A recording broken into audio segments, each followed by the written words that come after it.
Hello বন্ধুরা, তোমার সকলকে স্বাগতম তোমাদেরই চ্যানেল ডাব্লিউবি প্রাইভেট টিউশনে।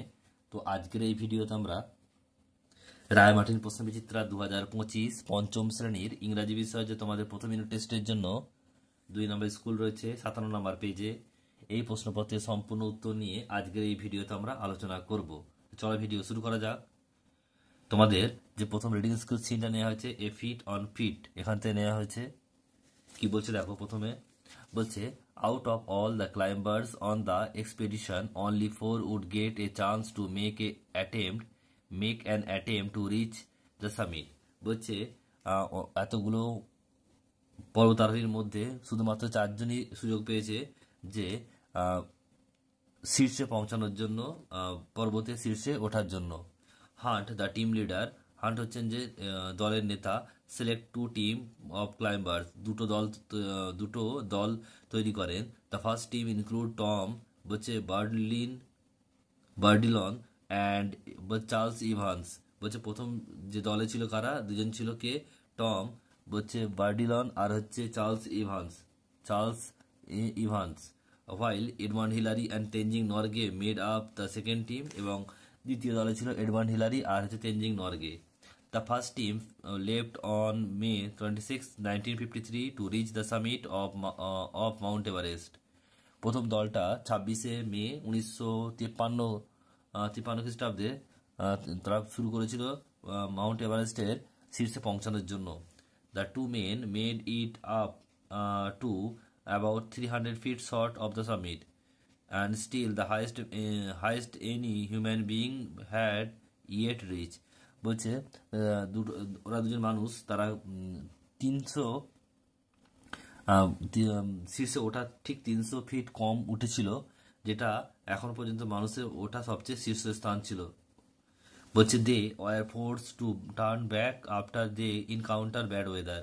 তাদেরকে বাধ্য হতে হয়েছিল ফিরে আসতে খারাপ ওয়েদারের জন্য, খারাপ আবহাওয়ার জন্য। At 4 a.m., বলছে May 29, 1953, Hillary and Norgay awake and got ready for the climb।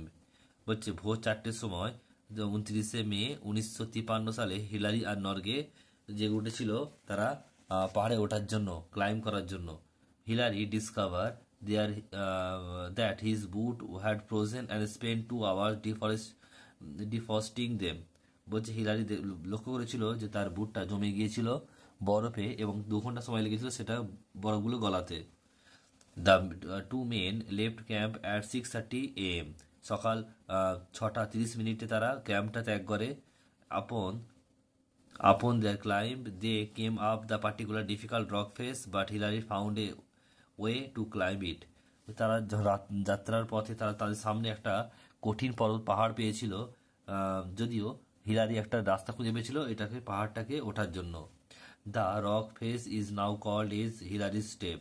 এই পাহাড়ের অংশটার নাম হিলারি স্টেপ নামে পরিচিত। At 11:30 a.m. সকাল 11:30 হিলারি আর Norgay reach the summit of Mount Everest. তাহলে মাউন্ট এভারেস্টের সবচেয়ে শীর্ষস্থানে পৌঁছেছিল 11:30 হিলারি আর Norgay. Hillary reach out to shake Norgay's hand. Hillary তার হাতটা বাড়িয়ে দিচ্ছিল নরগের কাছে, হাত হ্যান্ডশেক করার জন্য। But Norgay gave him a hug in return, কিন্তু নরগে তাকে আলিঙ্গন করেছিল। বলছে the two men enjoy only 15 minute at the top of the world's. তারা এই দুটো মানুষ শুধুমাত্র 15 মিনিট তারা পৃথিবীর সবচেয়ে উঁচু স্থানে সময় কাটিয়েছিল, because of their low oxygen supply. বলছে কম অক্সিজেন থাকার জন্য তারা আর থাকতে পারেনি। They spend their time taking photographs and enjoy the view. তারা সেখানে সময় কাটিয়েছিল ছবি তোলার জন্য এবং প্রকৃতির দৃশ্য দেখতে। Norgay place a food offering to god. Norgay কিছু খাবার ভগবানের উদ্দেশ্যে অর্পণ করেছিলেন।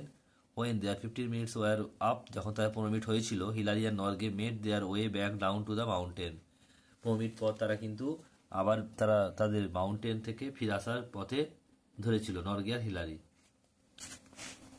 প্রশ্ন বলছে একটা চুজ দ্য কারেক্ট অল্টারনেটিভ। একটা Tenzing Norgay was climber of, এটা হবে ইন্ডিয়া।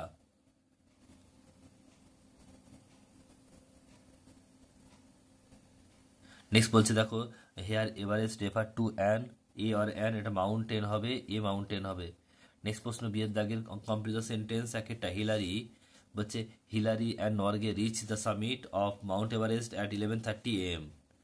বলছে they spend their time taking photographs and enjoying the view. সিয়েরটা বলছে দেখো Hillary want to shake hand but Norgay gave him a hug in return. সিয়ের দেখো বলছে ট্রু ফলস. একেরটা বলছে they start getting down 4:40 11:45 AM. দেখো এখানে তো কোথাও বলা নেই যে কখন ফিরছিল, কিন্তু এটা বলা আছে যে তারা পৌঁছেছিল 11:30 পৌঁছেছিল এবং 15 মিনিট ছিল, মানে কি 11:45, তাহলে 11:45 ফিরে এসেছিল, তাই এটা ট্রু হবে. কিন্তু কোথাও বলা নেই তেমন করে যে 11:45 ফিরে এসেছিল, তাই ট্রু করবে তোমরা. যেটা বলছে they stay at the summit briefly because of their low oxygen supply, এটা ট্রু হবে. কম অক্সিজেনের জন্য তারা ফিরে এসেছিল, নেমে এসেছিল. নেক্সট বলছে সিয়েরটা when the 30 minutes were up, Hillary and Norgay made their way back down the mountain. বলছে এটা কি ফলস হবে, কারণ কি বলছে যে 30 মিনিট পর তারা কিন্তু নেমে এসেছিল. 30 মিনিট হবে না, এটা 15 মিনিট হবে. ডিএরটা বলছে the expedition were under the leadership of Hunt, এটা তো অবশ্যই নেতা কি ছিল, দলের গ্রুপের নেতা ছিল হান্ট, ট্রু হবে. The first team claim 300 feet more than the highest of the Everest, এটা হচ্ছে মোর হবে না, লেস হবে, কম, 300 ফিট কম গিয়েছিল, তাই এটা ফলস হবে. ডিএরটা answer the following question who face bad weather and what happen then. হচ্ছে কি খারাপ ওয়েদার সম্মুখীন হয়েছিল এবং তারা কি করেছিল. উত্তরটা কি লিখবে দেখে নাও. লিখবে টম, বলছে Bourdillon and Charles Evans face bad weather and they were force to turn back. Next page দেখো, দুইয়ের দাগে গ্রামার ভোকাবুলারিতে আসি. দুইয়ের দাগে write down the opposite word of the following. Rich আছে, এটা পুয়ার হবে. আর তারপরটা এগ্রি, এটা হচ্ছে অ্যাংরি, এটা হচ্ছে কাম হবে. এরপর সিয়ের দাগে, তিনের দাগে বলছে যে জেন্ডার চেঞ্জ করতে হবে, ব্রাদারটা সিস্টার হবে, কিংটা কুইন হবে. আর এখানে দেখো গুজ আছে, এটা গার্ডনার হবে. চারের দাগে বলছে fill in the blank with a or an, a an দিয়ে ফিল আপ করতে হবে. এটা এরোপ্লেন আছে, এটা অ্যান হবে কারণ হচ্ছে ভাবেল. আর স্টোন আছে, এ হবে কনসোনেন্ট. এবার পাঁচের দাগে আন্ডারলাইন দ্য প্রেডিকেট, এখান থেকে ইজ থেকে প্রেডিকেট হবে is worth much more than this 1000. ছয়ের দাগে বলছে চুজ দ্য রাইট আনসার, এখানে মাই সিস্টার ইজ প্লেয়িং হবে, ইজ হবে একেরটা. আর দুইটা বলছে আই অ্যাম হয়, am reading, I am reading.